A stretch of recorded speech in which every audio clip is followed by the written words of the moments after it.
Às vezes, a história por trás de uma obra de arte é tão fascinante quanto a obra em si.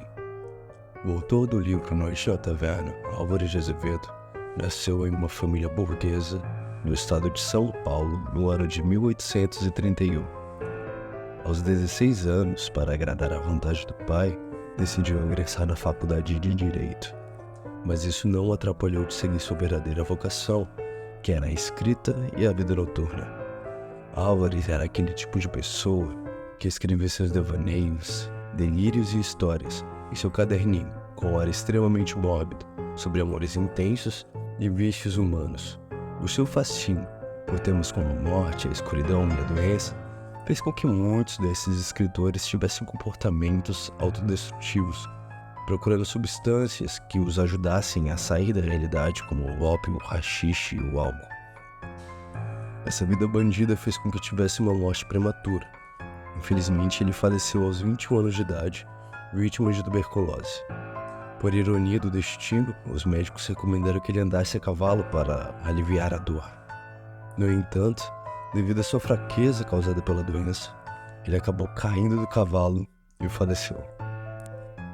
Álvares de Azevedo foi uma figura ambígua no movimento ultrarromântico brasileiro, sendo ao mesmo tempo seu anjo e demônio. Movimento esse que é uma vertente da segunda fase do romantismo, é importante salientar isso, que ele não era suave nem delicado como o antecessor, mas sim gótico, com uma predileção pela morte, o horror, a escuridão e, óbvio, aos amores intensos. Há uma característica muito forte do pessimismo, o sentimento de inadequação à realidade, o ócio, o tédio e o desgosto pela vida. Traços muito marcantes em nossa sociedade atual.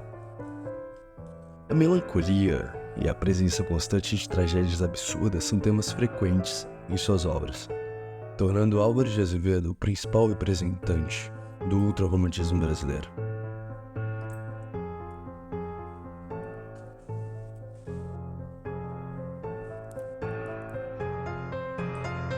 Buscando capturar o que é de mais cruel presente em nossa natureza humana, Álvares de Azevedo convida você a adentrar em seu universo onírico.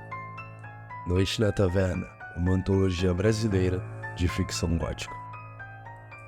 Você já esteve em um bar e alguém puxou um papo aleatório sobre a existência de Deus? Ou qual o sentido da vida e a complexidade da alma? Imagine, foi assim que aconteceu com os 5 amigos, Bertrand, Solfieri, Genaro, Johann e Claude Zerman. Porém, o clima era sombrio e macabro, como se estivesse em um ambiente vampiresco e fúnebre. Cada próximo capítulo é um testemunho de um dos amigos da mesa, que contou histórias que variam entre depressão, morte e, certamente, as coisas sombrias que tanto adoramos. Numa noite fria, Solfieri vagava pelas ruas de Roma. As luzes iam se apagando uma a uma, e a lua sobressaía-se no céu cheio de nuvens. Foi então que ele avistou o vulto de uma mulher, numa janela escura e solitária. Ela parecia uma estátua pálida, semelhante à lua, chorando e cantando com um frenesi intenso.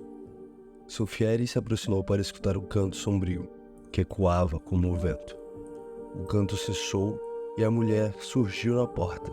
Sem hesitar, ele começou a segui-la, até que a mulher ajoelhou-se e Solfieri foi tomado por uma vertigem tremenda, caindo em sono profundo. Ao acordar no dia seguinte, encontrou-se sozinho entre as lápides. Um ano se passou desde que Solfieri viu aquela mulher pálida caminhando pelas ruas de Roma, chorando e cantando. Nada o satisfazia com a ideia de tê-la para si, nem mesmo as prostitutas e as orgias. A lembrança e a imaginação daquele vulto o torturavam. Foi então que, numa noite em que havia bebido muito, Solfieri se encontrou vagando pelo cemitério, onde as estrelas iluminavam um caixão entreaberto. Ele não resistiu e o abriu. Lá estava uma jovem com todos os adereços funerários.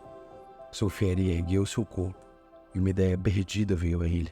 Era o anjo do cemitério, o vulto que havia encontrado um ano atrás. Sem pensar 2 vezes, ele a beijou, rasgou os adornos e sentiu a sensação de dar vida a uma estátua gelada. Os olhos dela começaram a se entreabrir e ela acordou. Você já ouviu falar em catalepsia? Pois bem, Sulfiere a levou para casa e passaram 2 dias juntos. Porém, devido a um estado febril e delírios, a mulher faleceu. Para eternizá-la, Sulfiere mandou fazer uma estátua de cera, construiu um túmulo em seu quarto para enterrá-la.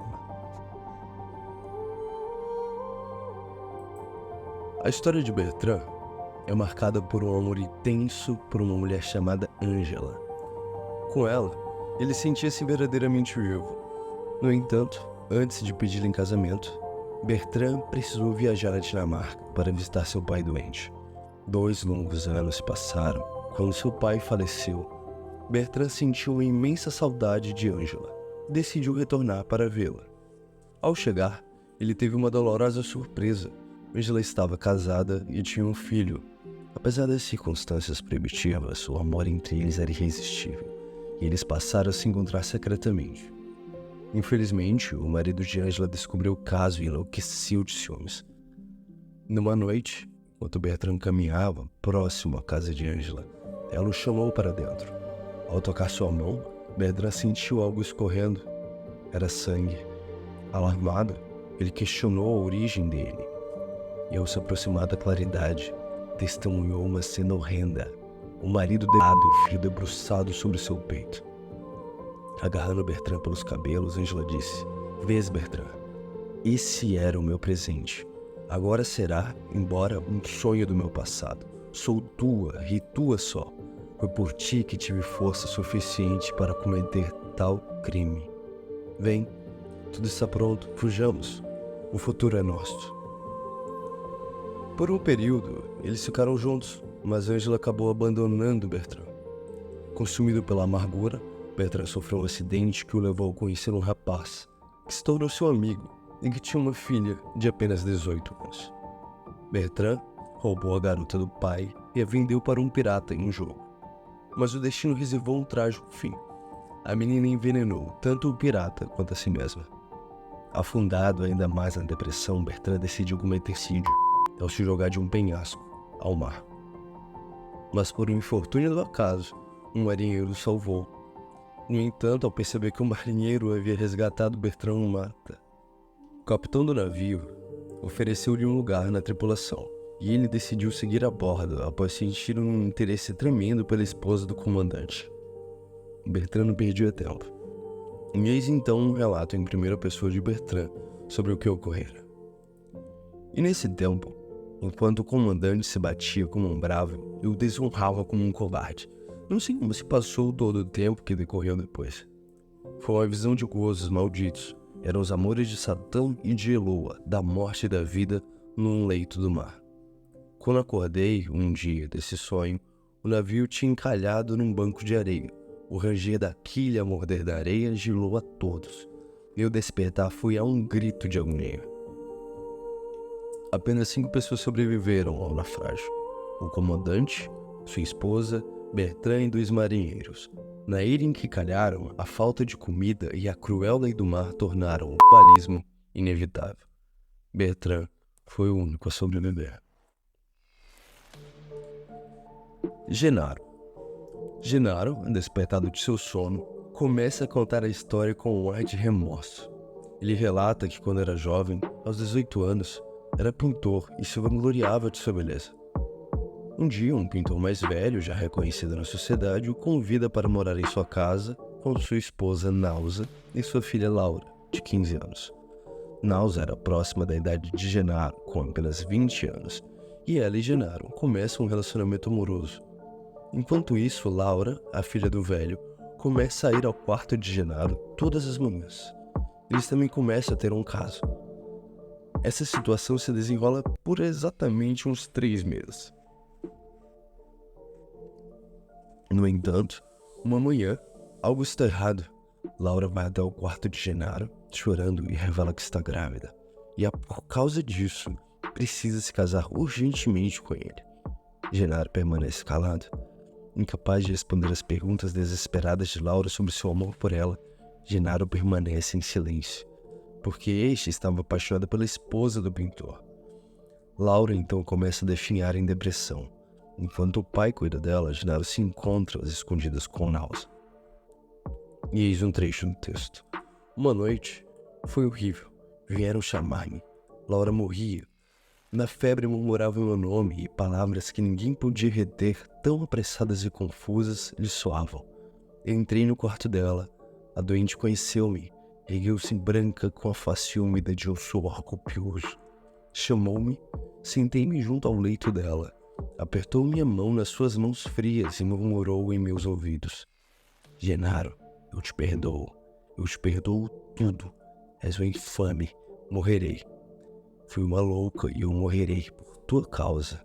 O seu filho, o meu, eu vou vê-lo ainda, mas no céu. O meu filho que matei antes de nascer. Um ano se passou. Em uma noite, o velho leva Genaro ao quarto onde Laura falecera. Ao abrir a porta, Genaro se depara com o corpo de uma moribunda condenada à morte iminente. Ele é tomado por um tremor e se ajoelha, derramando lágrimas ardentes. E ele confessa tudo, sentindo que é Laura quem o instiga, como se ela emergisse dos lençóis da cama. Tempo depois, o velho o convida para um passeio, e estes caminham juntos em direção a um monte. E eis que o velho coloca a lanterna sobre uma rocha, tira o casaco e diz a Genaro: Genaro, vou lhe contar uma história. É um crime e quero que você seja o juiz. Um homem idoso era casado com uma mulher jovem e bonita. Ele tinha uma filha também bela de um casamento anterior. Um aprendiz, um miserável que ele havia levantado do nada, assim como o vento levanta uma folha às vezes, mas que ele poderia destruir quando quisesse. Genaro então estremece, sentindo o olhar penetrante do velho. Nunca ouviu essa história, meu bom Genaro? Nunca, responde ele com dificuldade e tremenda. Então, esse infame desonrou o pobre velho, traindo-o como Judas traiu a Cristo. Mestre, perdoe-me. Perdão? Será que ele perdoou o malvado ao pobre coração do velho? Tenha piedade. E ele teve piedade da virgem, da desonra, da infanticida? Ah, exclama Genaro. Então, Genaro, você vê? Se houvesse uma punição pior que a morte, eu a daria a você. Olhe para este penhasco, é aterrorizante. Se você o visse à luz do dia, seus olhos se escureceriam e você poderia até cair de vertigem. É uma sepultura segura e guardará seu segredo como um peito guarda uma faca. Apenas os corvos irão visitá-lo, apenas os corvos e os vermes. Portanto, se você ainda tem um remorso maldito em seu coração, faça sua última oração, mas seja breve. O carrasco espera pela vítima. A hiena está faminta por um cadáver. Genaro se lança do penhasco, mas a queda não o mata. Ao retornar à casa do velho para vingar-se dele, ele encontra a Náusea e o velho caídos ao chão, pois ele a envenenou, e depois assim. Isso é uma parcela de Mestre na Taverna. Em spoiler, tudo se conecta no final dos 2 últimos contos. Você provavelmente deve ter reparado como o Álvares ele coloca a figura feminina sempre em extremos, em um momento como pura ou santa, ou em momentos como meretriz, sendo usualmente o estopim para desenrolar uma história, como se as colocasse um plano místico ou algo característico do romantismo. Uma curiosidade interessante é que as obras de Álvares de Azevedo foram adaptadas tanto para o cinema quanto para os quadrinhos. No cinema, um curta-metragem dirigido por Eagle Boy foi exibido em festivais brasileiros. O filme não apenas trouxe adaptações dos contos, mas também retratou a vida do autor. Em reconhecimento à sua qualidade, o curta recebeu o prêmio ABC de cinematografia em maio desse ano, na categoria Melhor Direção de Fotografia para filme estudantil. Álvares, ainda adolescente, conta a história sobre seus medos e angústias. Ele retrata personagens infelizes e solitários, explorando desejos eróticos que podem ser reflexo de seus conflitos amorosos. Eu escolhi esse autor porque ele foi importante na literatura brasileira, escrevendo romances que falam sobre sentimentos profundos. Foi ele quem deixou as manhãs que eu faltava às aulas de educação física mais interessantes. Durante sua vida, ele já tinha um pressentimento de que algo ruim poderia acontecer a ele. No leito de morte, escreveu o poema intitulado Se Eu Morresse Amanhã, mostrando seu lado mórbido e marcado pela depressão. Eu acredito que as histórias dele retratem jovens que enfrentam perdas e não sabem como lidar com elas. Eles não se sentem confortáveis com a realidade e podem ser impulsivos ou agressivos, tanto com outras pessoas como com eles mesmos. Eles procuram por algo que dê sentido à vida, mas acabam encontrando apenas partes de uma resposta. Assim como Álvares de Azevedo, em Noite na Taverna.